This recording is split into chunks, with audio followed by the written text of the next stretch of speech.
that the librarian? I guess so. How are the Dark Ages going to have anything to do with us? Excuse me. Sorry to bother you. What do you want? We need to find out what impact the Dark Ages had on the modern world. Never was a period of history so poorly named. Don't touch. It's priceless.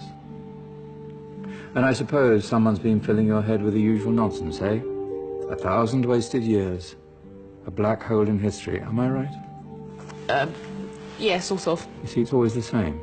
You assume it was all mud, disease, death and destruction, with marauding mobs of barbarians ripping down the good of former civilizations, burning and plundering as they went. Nothing of any worth invented either, eh? Oh, no. Go on, be off with you. Sorry to bother you. Come on, it's probably not worth it. Everyone knows that the Greeks and Romans invented everything anyway. Oh, did they now? And you're sure about that, are you? You know, I might just have something for you. You seem to be up for the task. I suppose I could... Follow me. I've got just the book for you.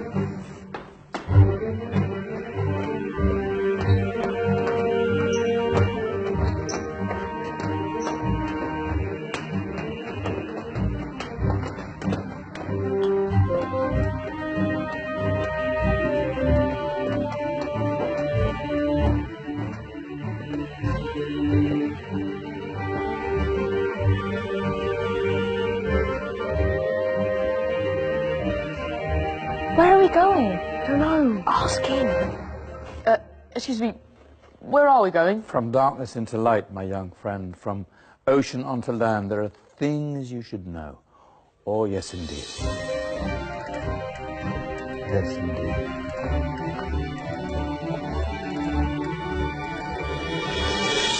Now, I know I left it round here somewhere.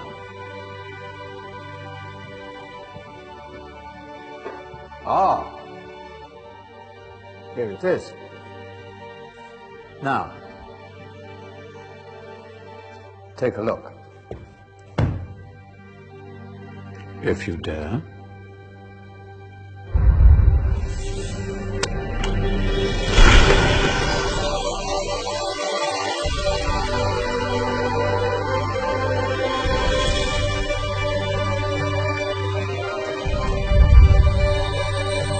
What's going on?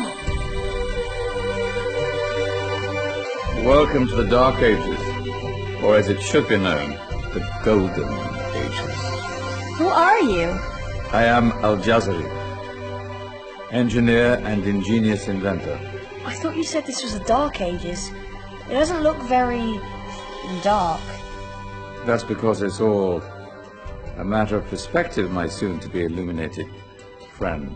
Of course, there are parts of the world that weren't dark at all, but in a civilization that stretched from Spain to China, the golden rays of discovery and invention shone over everything. What civilization? The Muslim civilization, my young friend. Through scholars and scientists of various faiths, some of the most important discoveries known to man were made at this time.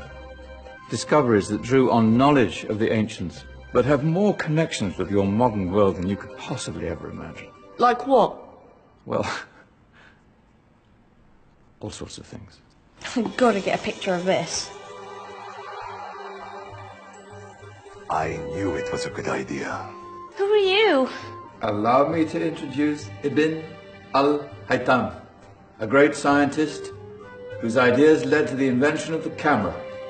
You invented the camera? I laid the foundations for modern cameras by explaining how our eyes work. I found a way of projecting an image onto another surface through a small hole in a dark room, later called camera obscura. Think of all the things that evolved from this discovery. Cameras, cinema, all share the same principle. Cool. Look out below! Who's that?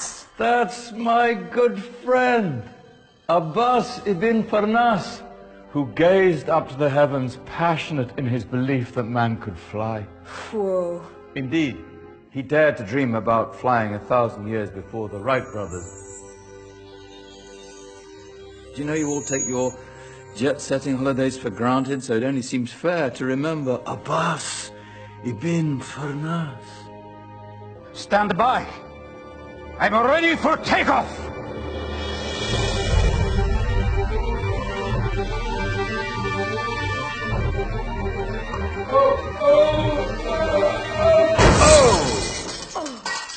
He did forget one thing, though.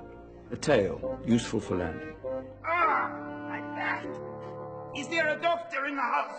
Did someone call? Ah, my old friend, why don't you introduce yourself to my young guests? I am Abul Qasim al-Zahrawi. Many call me the father of surgery. Did you actually do surgery back then? Of course we did. In fact, many of the surgical tools that I invented are still used in your modern hospitals. Excuse me, a patient needs my attention. Scalpel? I think I may need some stitches. In that case, I'll use catgut. Catgut? From the gut of animals.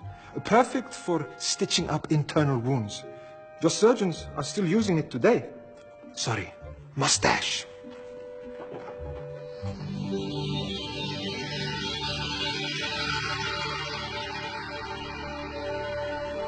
Who's she?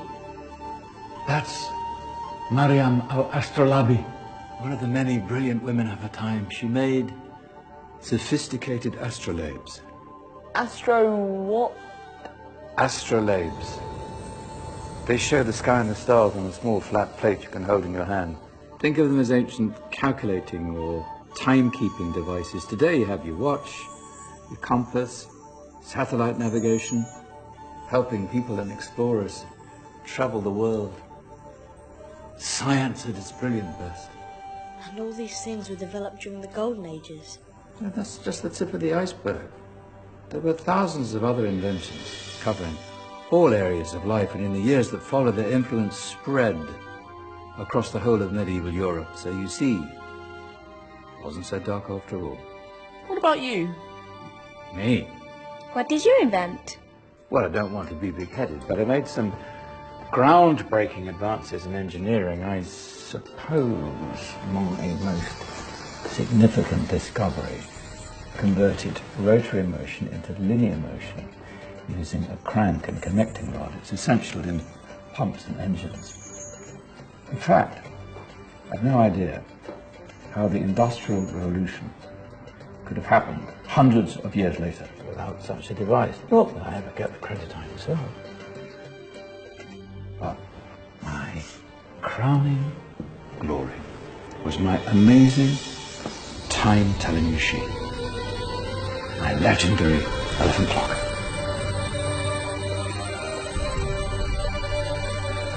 It's a clock. Yes. Dozens of components collected from different cultures around the world. Indian, Greek, Arabian, Egyptian, Chinese. Wow. A United Nations clock. That is pretty cool. Does it actually tell the time? Well, yes, of course.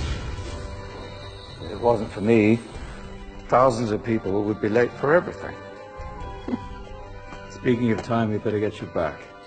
And remember, spread the word. This was a golden age, and I've only shown you a tiny part of this wondrous time. There are countless other scientists and inventions directly connected to your modern world. You're just going to have to find out for yourselves. No, wait.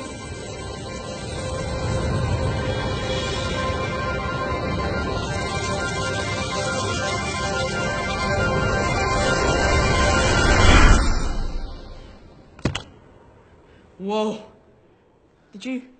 Yeah. That wasn't quite so boring. Come on, we're gonna be late.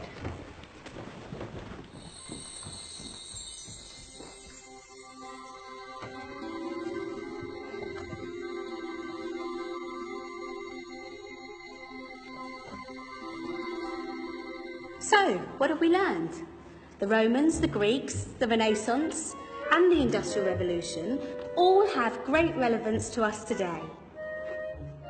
Where's Tony's group? Just there, miss.